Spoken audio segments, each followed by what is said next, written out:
இந்த நகைக்கடன் என்கின்ற 1,77,066 நபர்களுக்கு 483 கோடி ரூபாயை இந்த ஆட்சி தள்ளுபடி செய்திருக்கிறது. இந்த சேலம் மாவட்டம், ஒட்டுமொத்தம் அல்ல, இந்த சேலம் மாவட்டத்தில் மட்டும் இந்த பணி நடந்திருக்கிறது.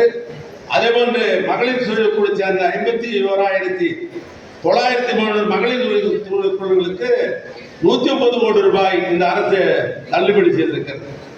ஆக இந்த 4 ஆண்டு ஆட்சியில இந்த மகளிர் சுயக்குழுக்கு, அன்பு சகோதரிகளுக்கு நகைக்கடன், இப்படி கூட்டுறவு சங்கத்திலே வாங்கப்பட்டிருக்கிற இந்த கடன்களை எல்லாம் தள்ளுபடி செய்திருக்கிற ஒரு ஆட்சி தான் இந்த ஆட்சி. அதனால்தான் இந்த ஆட்சியில விவசாயிகளுக்கு 4,33,924 விவசாயிகளுக்கு 3,680 கோடி ரூபாய் பயிர் கடனை இந்த அரசாங்கம் தந்திருக்கிறது. கடன் தொகை உரிய தேதிக்குள் கட்டினால் விவசாயிக்கு வேண்டிய 7% வட்டியும் அரசாங்கமே செலுத்துகிறது. 1,14,224 விவசாயிகளுக்கு 542 கோடி ரூபாய் கால்நடை பராமரிப்புக்கு மட்டும் கடன் கொடுக்கப்பட்டிருக்கிறது. 16,565 மகளிர் சுய குழுக்களுக்கு 742 கோடி ரூபாய் கடன் வழங்கப்பட்டிருக்கிறது. 21,45,024 உறுப்பினர்களுக்கு 13,589 கோடி ரூபாய் நகைக்கடன் வழங்கப்பட்டிருக்கிறது. 4,443 மாற்றுத்திறனாளிகளுக்கு 20 கோடி ரூபாய் கடன் வழங்கப்பட்டிருக்கிறது.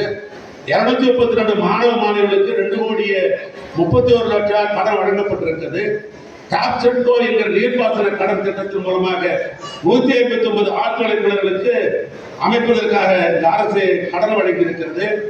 92,982 குடும்ப அட்டைதாரர்களுக்கு தாய்மானவர் திட்டத்தின் மூலமாக 70 வயதுக்கு மேற்பட்டவருக்கு மாற்றுத்திறனாளிக்கு இல்லம் தேடி இந்த ரேஷன் பொருளை கொண்டு வருகிற அற்புதமான நிகழ்ச்சி இன்றைக்கு தமிழ்நாட்டில் நடந்து கொண்டிருக்கிறது.